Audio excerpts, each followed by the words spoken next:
एक बार एक वैज्ञानिक ने एक टिड्डे को पकड़ा और उसे अपनी आवाज पर छलांग लगाना सिखाया।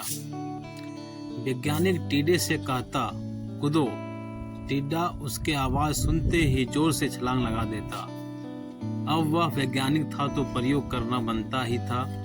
उन्होंने टिड्डे की छलांग पर प्रयोग किया। वैज्ञानिक ने उसकी एक टांग तोड़ दी और फिर बोला, कूदो। अब टिड्डे की छलांग की दूरी कम हो गई। वैज्ञानिक ने उसकी दूसरी टांग तोड़ दी और फिर बोला, कूदो। टिड्डे की छलांग और कम हो गई। अब तोड़ी गई उसकी तीसरी टांग, फिर छलांग की दूरी और कम हो गई। एक एक करके बेचारे टिड्डे की सारी टांगें तोड़ दी गई। अब आखिरी टांग टूटने पर जब उससे कहा गया कूदो, तो वह हिल भी नहीं पाया। अब वैज्ञानिक ने अपना निष्कर्ष अपनी डायरी में लिखा। जानते हो उसने क्या लिखा? जब टिड्डे की एक टांग तोड़ी गई तो वह थोड़ा बहरा हो गया। जब उसकी दूसरी टांग तोड़ी गई तो वो और बहर हो गया। हर टांग टूटने के बाद वो और बहरा होते गया और सारी टांग टूटने के बाद वह बिल्कुल बहरा हो गया। अब जोर जोर से चिल्लाने का भी उस पर कोई असर नहीं हुआ।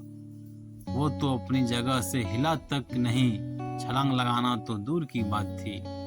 इस कहानी को सुनकर सभी को ऐसा ही लग रहा है ना कि क्या मूर्ख वैज्ञानिक था।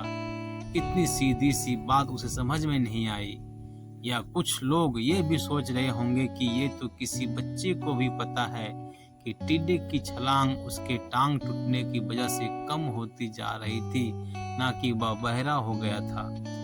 दोस्तों, हम सभी जीवन में कई बार ऐसे ही मूर्ख बन जाते हैं। कई बार जीवन में तो घटनाएं एक साथ ऐसे घटती है कि उनका एक दूसरे से कोई संबंध होता ही नहीं, फिर भी ऐसा लगता है कि गहरा संबंध है।